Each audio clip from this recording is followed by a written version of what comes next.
Bonjour tout le monde, bonjour mes élèves. Maintenant, on va présenter le deuxième chapitre de l'exploitation d'Internet, exactement les commandes réseau avec l'invite aux commandes CMT. Donc maintenant, la première étape, c'est la commande ipconfig. Donc c'est quoi la commande ipconfig? Donc elle permet de connaître la configuration réseau de l'ordinateur, les adresses IP de l'ordinateur et les adresses IP du serveur, etc. C'est-à-dire les adresses IP privées et les adresses IP globales ou bien publiques, avec tous les équipements réseau. Donc soit on utilise les routeurs, les switches, les commutateurs, soit les autres choses comme les smartphones, les PC portables, laptops ou bien le desktop. Il existe deux variantes. Donc il y a la commande ipconfig et la commande ipconfig/all. Et comment fonctionne-t-il? Donc pour connaître l'adresse IP de l'ordinateur et l'adresse IP des autres équipements réseau, donc on va suivre les étapes suivantes. Cliquez sur le bouton démarrer et tapez la commande CMT, c'est-à-dire l'invite aux commandes ou bien MS-DOS. Appuyez sur la touche Entrée. Donc maintenant, j'ai le système d'exploitation Windows 10. Dans la zone de saisie ici, donc je tape CMT. Donc une fois que je clique, il affiche l'invite aux commandes ou bien le CMT ou bien MS-DOS. Donc, et je tape IP, la commande IP config. Donc une fois je clique sur la commande ipconfig, donc il a donné les adresses IP de la carte réseau sans fil, c'est-à-dire la technologie Wi-Fi, la carte Ethernet connexion réseau Bluetooth, donc tunnel connexion réseau local, carte tunnel ISATAP, et etc. Donc il a affiché toutes les adresses IP globalement. Et une fois j'utilise la commande ipconfig /all. Donc exactement, il a donné donc l'adresse IP de l'ordinateur, l'adresse IP de l'ordinateur, plus l'adresse physique, DHCP c'est un serveur, de RIP, donc activé, et la configuration automatiquement activée. Donc une fois j'utilise l'abonnement à Maroc Telecom, donc on utilise le serveur DHCP. Pourquoi? Pour changer les adresses IP manuellement ou bien de la manière rapidement. Donc maintenant, j'utilise la commande CLC pour effacer donc toutes les réponses de la commande ipconfig. Donc maintenant, on va passer sur les commandes qui sont utilisées sur l'internet. Donc tout utilisateur a utilisé des recherches, on utilise des mots-clés sur un moteur de recherche, mais le plus important, comment tester est-ce que ça marche ou bien non, c'est-à-dire est-ce que l'information est bien passée dans les serveurs DNS et il a donné la réponse ou bien non. Donc pour faire pratiquement, on va utiliser la commande ping. Donc la commande ping, puis l'adresse IP du serveur ou bien l'adresse IP des serveurs ou bien le nom de domaine. C'est-à-dire quoi? Je tape ping les www.google.com. Donc maintenant, je tape ping puis les www.google.com. Donc une fois j'appuie la touche entrée, donc elle a donné les réponses. Donc il y a la relation entre la station ou bien l'ordinateur et les serveurs DNS. Donc l'adresse IP, puis le temps, le time to live, puis donc les octets et le time to live.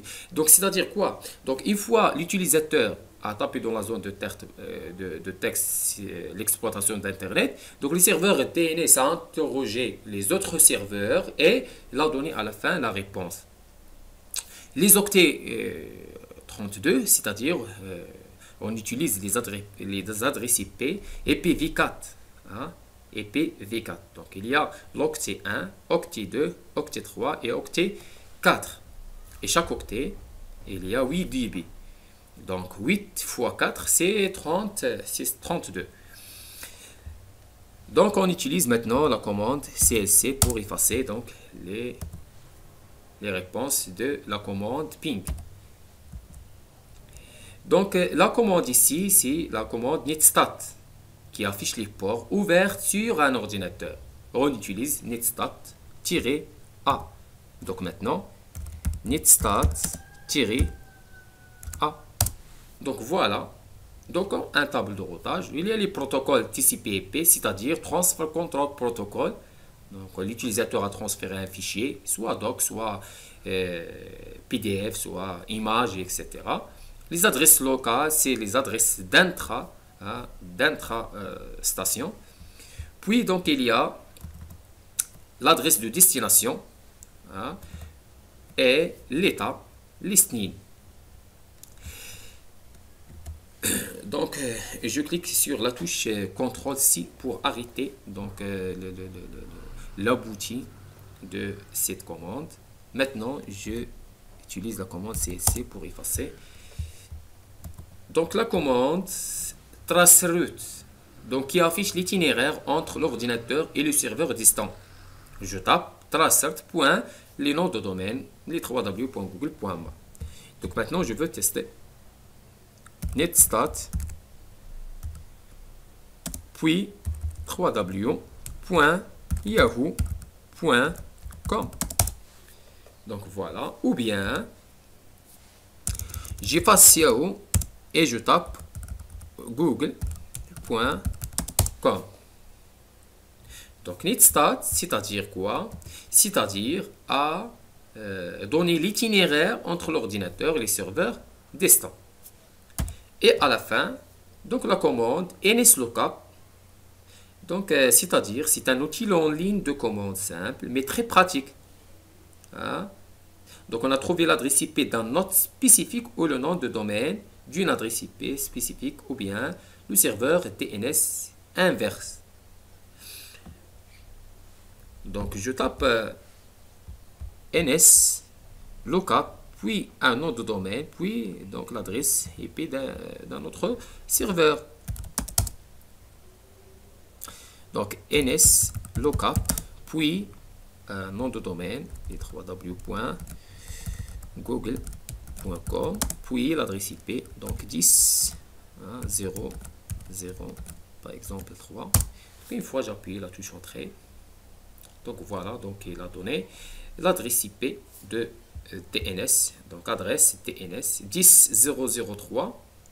Le serveur n'a pas connu parce que une fois j'utilise l'internet et donc il y a beaucoup de serveurs, beaucoup des protocoles, soit TCP/IP, soit une autre chose. Donc parce que le serveur DNS, il y a le serveur DNS, il y a les serveurs DHCP, il y a les protocoles RIP, il y a donc beaucoup de choses. Donc il y a une autre commande, par exemple, donc start les 3 w.google.com. Donc une fois j'utilise la commande start pour afficher le navigateur ou bien un moteur de recherche. Donc une fois j'appuie la touche entrée, donc il a affiché un moteur de recherche, donc Google. Donc il y a la commande par exemple hostname. Donc la commande hostname pour donner le nom de l'ordinateur. Donc le nom de mon ordinateur c'est AK6H091.